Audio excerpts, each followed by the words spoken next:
Hello to those who are watching on YouTube. Wonderful to have you with us also. And another warm welcome to everyone here in the Chit Chat auditorium this morning.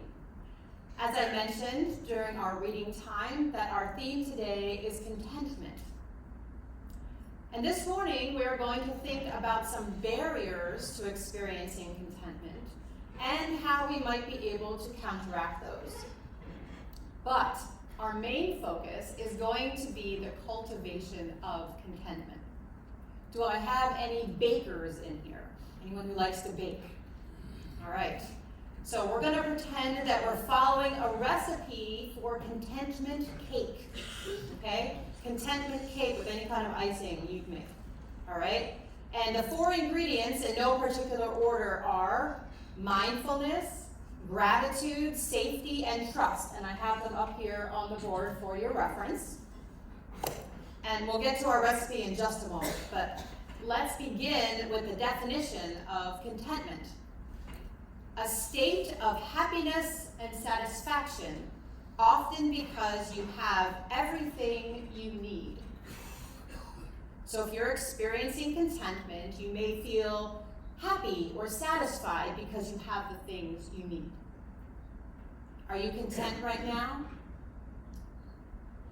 For some of us, contentment is not even on the radar, and that's okay.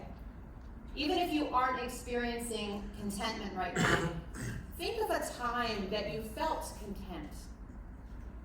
And if you can't, that's okay. Just take a moment and see if you can come up with a time that you felt content. So hold on to that thought and listen to a story about our first ingredient for contentment cake. There was a young man who every day walked to work in the countryside, and he passed by a monastery. And every day he noticed a monk outside tending to his chores. And every day they would smile and nod politely. And there was something about this monk, such serenity, that one day the young man, after their usual pleasantries, approached him and said, "What do you do here at the monastery? How long have you been at this monastery?" And he's like, "Well, I've been here for 5 years." He's like, "Oh, okay." He's like, "What did you do before you were here at the monastery?" He said, "I chopped wood, I carried water, and I cooked." And the young man said, "Okay, well, what do you do now at the monastery?" And he said, "I chop wood, I carry water, and I cook." He said, "And I really enjoy what I do now." And the young man said, "Well, what's changed?" And the monk said, "Well, before I came to the monastery, when I chopped wood, I was thinking about carrying water. And when I carried the water, I was thinking and planning about what I would cook." And he said, "Now, when I chop wood, I think about chopping wood. And when I carry water, I think about carrying water. And when I cook, I think about cooking. And life is truly enjoyable now. I am content." This story teaches us that true contentment is not in changing our circumstances, but in changing our mindset and how we approach life. It encourages us to practice mindfulness, which is our first ingredient in contentment cake. This means to be present in the moment and find fulfillment in the ordinary tasks of our daily lives rather than being consumed by worries or distractions. And I just want to point out that the monk is on year 5 of this journey. I'm not sure if it's taken all 5 of the years at the monastery to get to this place of mindfulness, but I am quite certain he didn't arrive one day and just fall into mindfulness the next. Changing how we think and reframing our attitude is not an instantaneous thing. It takes a lot of time and practice and intentionality. So be of good courage. The truth is, most times we are powerless to change our circumstances. So the only power we do have is to adjust our attitude or change the way we are going about dealing with said circumstances. It's not an easy thing to do. I would never stand up here and lie to you and say that it is. It is difficult. But one of my favorite sayings is difficult, but not impossible. The monk's experience illustrated that being in the present moment can deeply impact our ability to practice contentment. 3 cups of mindfulness into the recipe for contentment cake, plus a tablespoon.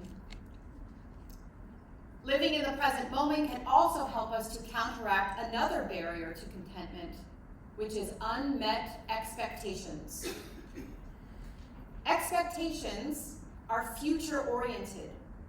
So being in the present moment, no matter what it brings, can allow us to be more grounded in that moment. I often struggle with unrealistic expectations, and maybe you do too.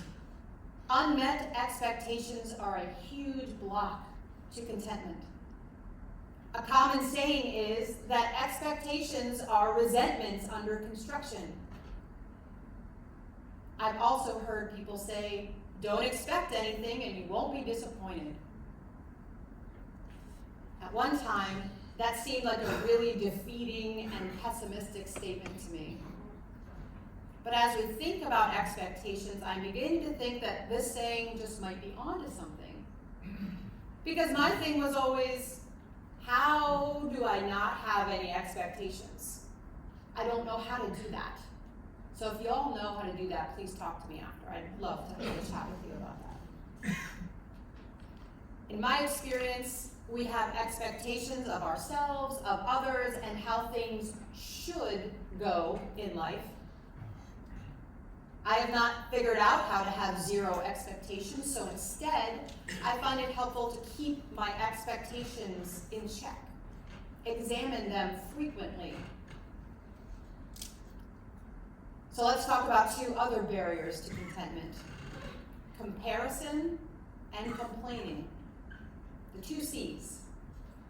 Look, if we're constantly comparing ourselves to someone else, what they have, what they look like, contentment is not going to come. It is impossible to be content when we are in comparison in any way, shape, or form. So let's keep our eyes on our own paper. We each have our own race to run, our own path. And higher power has gifted us with certain gifts and abilities for our path, for our purposes. You know, it used to really bother me that I am terrible, absolutely awful at spatial challenges, like making all the things fit into the car for a trip. I'm also terrible at math. It's just not my thing. But that's okay, I have other gifts. I often joke that if I could do math, I just might be too powerful. But our kids know that if they have homework questions regarding numbers, they go to Dad. And if they have homework questions of anything related to words, they go to Mom. We have different gifts, my husband and I, but we make a fabulous team. Comparing ourselves to another person is not a fair analysis because each person has their own journey and the gifts unique to them. Comparing ourselves to others is a really easy thing to do, but it's not helpful or conducive to contentment. Trust is another key ingredient in our contentment cake recipe. Trusting that we have our own unique gifts, as every other person does, can allow us to stop comparing and get on the road to contentment. So 5 teaspoons of trust into our recipe. Another barrier, the second C, is complaining. One time I swore off complaining, and all that did was make me realize how much I complained. Complaining can be a knee-jerk default reaction if we are not careful. It can become a habit. we can fall into victim mentality and self-pity. And this is not a good place to be, to experience contentment or in general. Our third ingredient in our contentment cake is the opposite of complaining, and that is gratitude. Gratitude. It is impossible to complain if we are in a state of gratitude. Eunice Sanborn was one of the oldest people ever recorded in 2010. She was 114 years old. 114. And when she was interviewed on her 114th birthday, they asked what she has to say about being the oldest person. And she said, "I love my life. I have no complaints." Now, I'm sure Eunice had plenty of things to complain about in her 114 years, yeah? But she's a good role model that complaining is a choice. Sometimes when I find myself complaining, I try to make it a game and turn it into gratitude. For example, I hate all this traffic. It's literally the worst. This can be reframed into, I am thankful for my car that gets me where I need to go. I'm thankful for smooth roads to drive on, GPS, money to buy gas, a job that I can drive to, and the list can really go on for a long time. This practice helps to change my perspective and allows contentment to come back. 6 tablespoons of gratitude in our recipe for contentment cake. So far the barriers to contentment we've thought about are unmet expectations, comparison, and complaining. The last one we're going to mention is fear, and it's a doozy. It's not hard to walk around living in fear. Fear of what others think of us, fear of what might happen, fear of failure, fear of being alone, fear of just about anything. Now, a little healthy fear is a good thing. It's how we're wired to ensure our survival, but living in a state of fear is not the way we were designed to operate, nor is it how higher power intends us to live. With all of life's uncertainty, it's no wonder we can easily fall into living in a constant state of fear. Trust is the opposite of fear. I'm a big fan of breath prayers. This is where we pray silently along with the natural rhythm of our breathing, just in a repetitive motion, just for however long we need to do that. A breath prayer I use quite often is inhale, remove my fear. Exhale, replace it with trust in you. Inhale, remove my fear.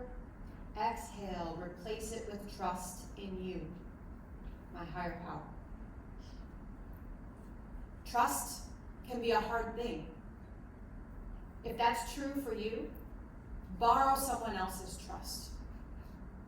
Borrow their trust. That will work for now. And now is all we have.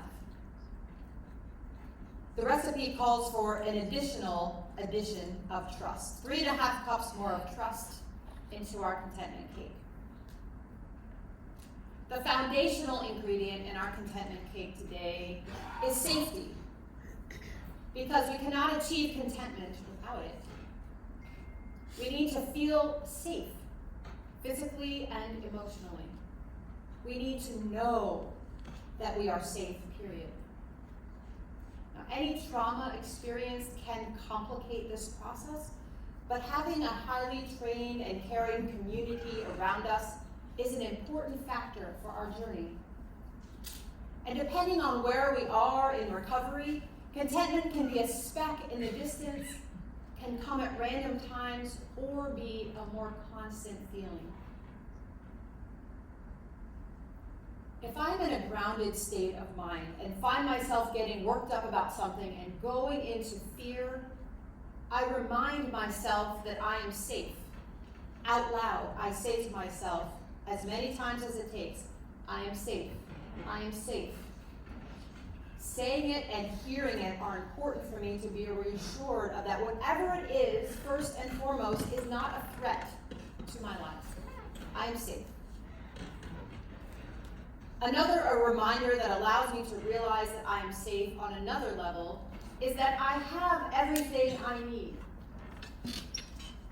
That doesn't mean I have everything I want, because needs and wants can be very different. If I cannot experience contentment until I have everything I want, I will never be content, because that is simply human nature. I understand it is more complicated than this, but for starters, assess the very basics to see if you have everything you need to carry on. Air to breathe, shelter, water, clothing, food. If we have those, we are on our way. So 4 cups of safety and having what we need in our recipe for contentment cake. I want to end with another shout out to the ingredient of trust in our recipe. When we are in recovery and are working a program, we are told to trust the process. It might not be going as fast or as smoothly as we had hoped. There are those expectations again. But it is indeed a process that needs to work itself out, and it will take as long as it takes for each individual and their particular circumstances.